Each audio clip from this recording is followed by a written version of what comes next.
ګرانو کتونکو دا د جهانګیر خان ترین د پی ټی آی سابقه لیډر د طرفه سیلاب متاثرینو لپاره راشن راوړلی شوی دی. دا سیول کالونۍ ښار ده چې دا ګاډي پکې ولاړ دي، په هر یو دغه سټیکر یې لګېدلي دي.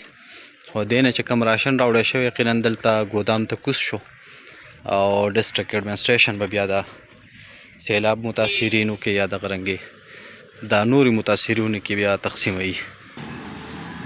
نو دا ګاډي دي چې خالی شوي دي، راشن یې راوړی دی او بس دا به متاثرینو کې تقسیمیږي.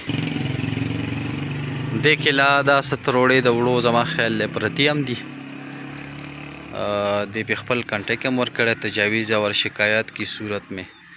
نو که فرض کا د سیلاب متاثرینو ته د جهانګیر خان ترین د طرفه دا کم پیکج راغلی دا میلاو نشي، نو په دې نمبر تاسو رابطه هم کولی شئ، خپل شکایت درج کولی شئ چې بهی تا چې باجوړ ته سره لیږلي نو هغې کې خو موږ ته میلاو نه شو.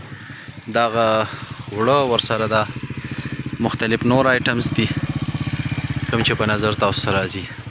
خو دا ګاډي دغه د ډي سي د بنګلې پورې دا په نظر راځي چې هغه ځای پورې رسېدلي دي. نو دا دلته ډسټرکټ ایډمنسټریشن ته هینډ اوور شو او زر ده چې دوی به سیلاب متاثرینو کې تقسیم کې انشاءالله.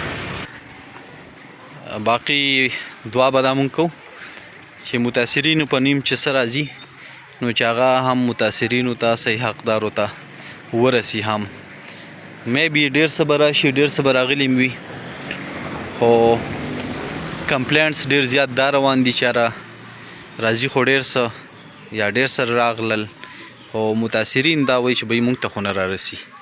نو دې دپاره به دعاګوي چې خدای دې وکړي چې دا ورته ورسیږي. دغه بل ګاډی هم راووتو چې دا خالی شو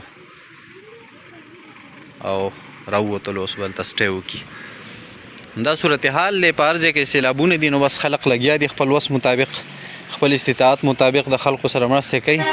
د جهانګیر خان ترین هم ډېره مننه کوو چې د باجوړ له خلکو سره مرسته وکړه.